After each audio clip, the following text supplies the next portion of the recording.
ওয়াদা করছেন তার সাথে ওয়াদা করছেন আয়াতুল মুনাফিকিনা সালাত ইযা হাদাসা কাযাবা মুনাফিকের আলামত তিনটা হাদিসের ভিতরে আসছে। এক নম্বর, কথা বললে মিথ্যা বলে। যদি তার কাছে আমানত রাখা হয় সেটার খেয়ানত করে।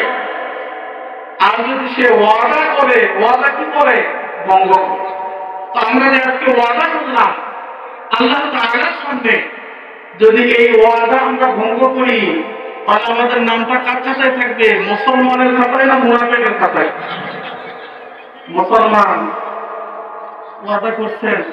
ওলামায়ে কেরামের মুখ থেকে যে আলোচনাটা শুনবেন এর উপরে ইনশাআল্লাহ আমল করব। আল্লাহ তাআলা আমাদের তৌফিক দান করুন। মুসলমান ভাইরা আমার,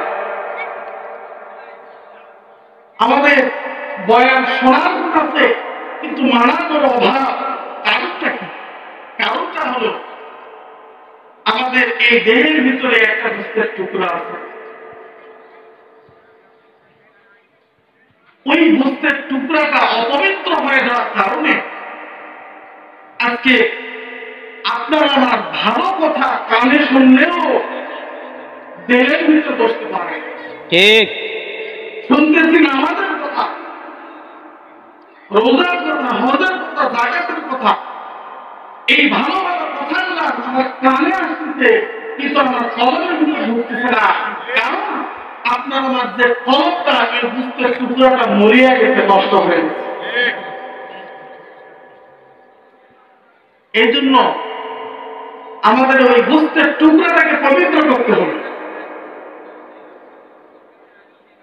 আল্লাহর হাবিব সাল্লাল্লাহু আলাইহি ওয়া সাল্লাম বলেন,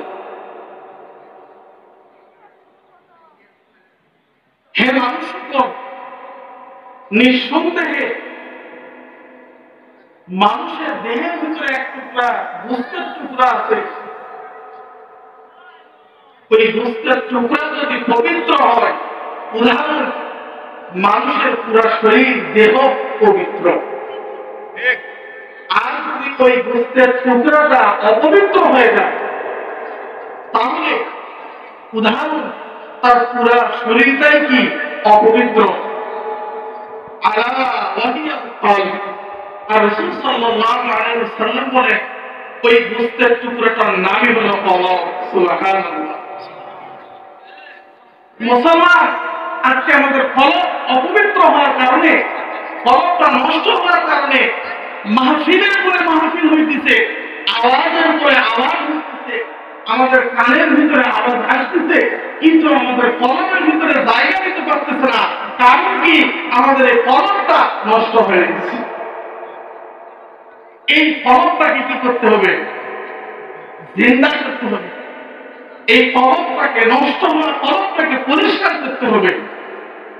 যদি আমরা আমাদের এই কলমটাকে পরিষ্কার করতে পারি, ইনশাআল্লাহ আশা রাখা যায় যে কথায় আমাদের কানের ভিতরে আসবে, কথাটা যদি কোরআনের হয়, সুন্নাহর হয়, অবশ্যই তার উপর আমল করা আপনার আমার জন্য সহজ হয়ে যাবে। বলেন সুবহানাল্লাহ। লিকুল্লি শাইইন সিকালা ওয়া সিকালাতিল কুলুবি যিকরুল্লাহ। আল্লাহর হাবিব সাল্লাল্লাহু আলাইহি ওয়াসাল্লাম বলেন, লিকুল্লি শাইইন সিকালা, নিঃসন্দেহে প্রত্যেক জিনিসের জং হয়। কি হয়?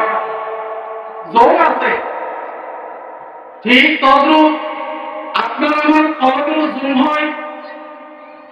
আর আপনার আমার কলমের জং পরিষ্কার করার একমাত্র মহা ঔষধ, একমাত্র হাতিয়ার হলো মাওলা পাকের জিকির। বলেন সুবহানাল্লাহ। লিকুল্লি শাইইন সিকালা ওয়া সিকালাতিল কুলুবি যিকরুল্লাহ। আল্লাহর হাবিব সাল্লাল্লাহু আলাইহি ওয়াসাল্লাম বলেন, তোমরা মাওলার জিকির করো। মাওলার জিকিরের দ্বারা তোমাদের কলবের ভিতর থেকে জং এবং গুনাহগুলো দূর হইয়া যাবে। আর তোমাদের অপবিত্র কলবটা মাওলা পবিত্র নামের জিকিরের নূরে পরিবর্তে তোমাদের অপবিত্র কলবটা মাওলার জিকিরের নূরে পবিত্র হইয়া যাবে। সুবহানাল্লাহ। রাসূলুল্লাহ সাল্লাল্লাহু আলাইহি ওয়াসাল্লামের ভাষায় কলব পরিষ্কার করার হাতিয়ারটা কি হয়? আল্লাহ তাআলা আজকে আমরা জিকির করতে চাই না, মনে মনে সব গান গাইতে পারি, নোবেল নাটক সিনেমা দেখি, আমাদের ওগুলো অভ্যাসটাই বলতেও পারি না, কত গান আজে বাজে রাস্তায় শোনা যায়, এগুলো আমরা জবানে বারবার করি। আফসোস যে আল্লাহ তাআলা আমাদের সৃষ্টি করলেন, সে আল্লাহ তাআলার নাম আমরা জবানে নিতে পারি না। অথবা মুসলমান ঠিক কিনা? ঠিক কিনা? এই জন্য আপনাকে আমাকে খেয়াল করতে হবে। আল্লাহ রাসূল সাল্লাল্লাহু আলাইহি ওয়াসাল্লাম বলেছেন যে কলবটাকে জিন্দা করার জন্য, মুর্দা কলবটাকে জিন্দা করার জন্য বেশি বেশি কাজ করে লাগে বলে আল্লাহ তাআলা থেকে এই জিকির করবো তো ইনশাআল্লাহ। সবাই কি জিকির করবো? আল্লাহ আল্লাহ আল্লাহ আল্লাহ আল্লাহ আল্লাহ আল্লাহ আল্লাহ আল্লাহ আল্লাহ আল্লাহ আল্লাহ আল্লাহ। এই মাওলার জিকিরগুলো জবানে করতে আপনি আমি মাওলার জিকির করব সুবহানাল্লাহ। অর্থ কি? মাওলা পবিত্র। কি কথা বুঝলেন? কি জিকির করব? সুবহানাল্লাহ। অর্থ কি? মাওলা পবিত্র। আপনি আমি খেয়াল করতে থাকবো, সকাল সন্ধ্যা একটু খেয়াল করিয়ে মাওলার জিকির করব। জবানে বলবো সুবহানাল্লাহ, বারবার বলবো সুবহানাল্লাহ। অর্থ কি? মাওলা পবিত্র। অর্থের দিকে খেয়াল করিয়া মাওলার জিকির করব সুবহানাল্লাহ।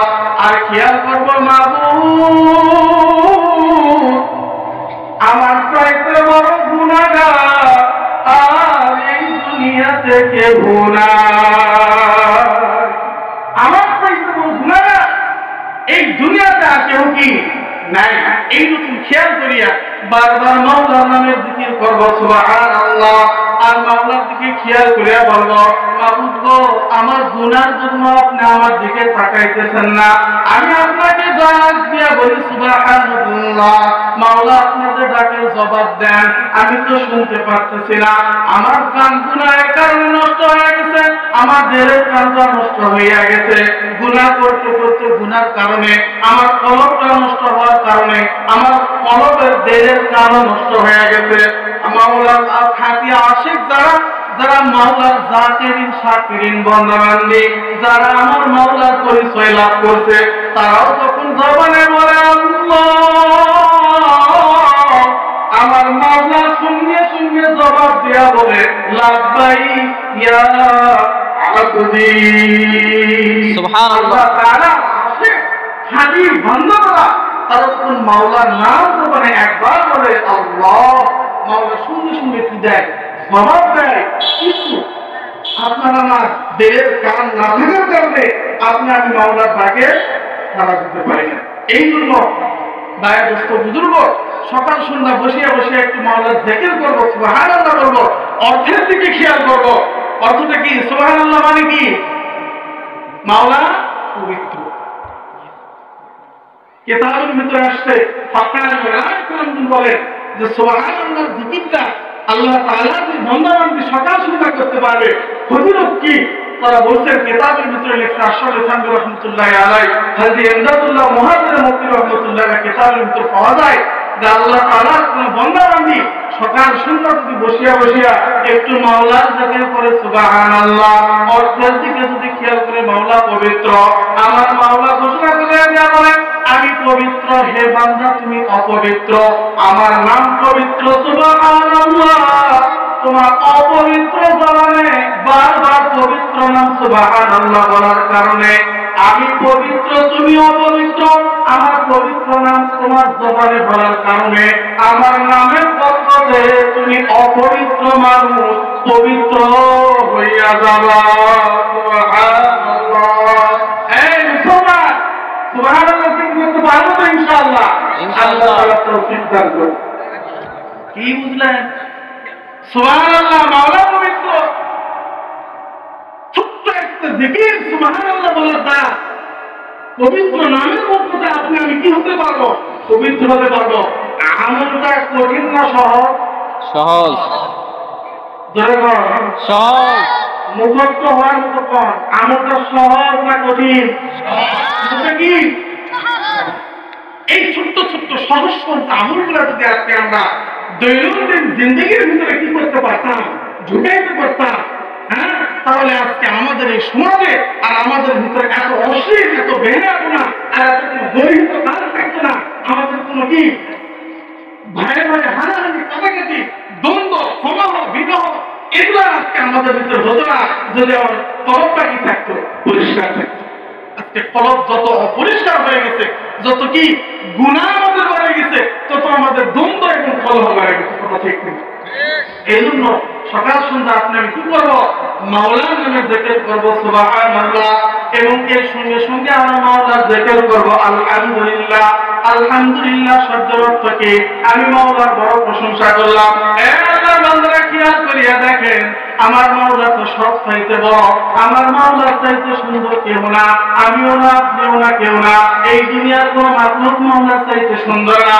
যা কিছু আপনি আমি দেখি বানা দেখি সব কিছুই মাখলুক, আর মাখলুকের কোনো ক্ষমতা নাই। সকল ক্ষমতার উৎসকে আল্লাহ। এই মাওলার তো সব চাইতে বড় প্রশংসা হওয়ারই কথা। এই জন্য সকাল সন্ধ্যা বসিয়া বসিয়া মাওলার একটু প্রশংসা করবো আলহামদুলিল্লাহ। আলহামদুলিল্লাহ করতে পারবো তো পারবো ইনশাআল্লাহ। আল্লাহ আমাদের তৌফিক দান করুক। আপনি আমি যদি আলহামদুলিল্লাহ জিকির করতে পারি, কিতাবের ভিতরে পাওয়া যায় যে সকাল সন্ধ্যা যারা আলহামদুলিল্লাহ 100 বার জিকির করতে পারবে, হযরত ইসমাঈল আলাইহিস সালাতু ওয়াস সালামের বংশে 100 গোলামকে আজাদ করে দেওয়ার সওয়াব তার আমলনামায় দান করা হবে। বলেন সুবহানাল্লাহ। আমলটা সহজ না কঠিন? সহজ। বুঝলেন? ছোট্ট আমল যদি আপনি আমি একটু সময় করে করতে পারি, আলহামদুলিল্লাহ জিকির যদি করতে পারি, ইসমাঈল আলাইহিস সালামের বংশের একটা কি গোলামকে আজাদ করে দেওয়ার সওয়াব আল্লাহ তাআলা আপনার আমার আমলনামায় লিখবেন। আল্লাহ, আল্লাহর বান্দা, এরপর আপনি আমি একটু সময় করিয়া মাওলার জিকির করব। আল্লাহু আকবার। আমার মাওলা কি সবচাইতে বড়?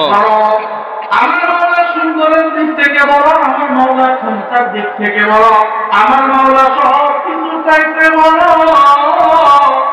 এই বড় মাওলার জিকির করব আল্লাহু আকবার।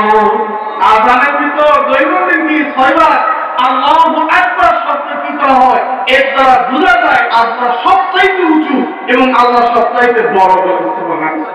এই সকাল সন্ধ্যা একটু সময় করে করে আপনি আমি কি এই আল্লাহু আকবার এই নামের কি জিকির করব এবং নিজেকে বুঝাইব আমি কিছু না।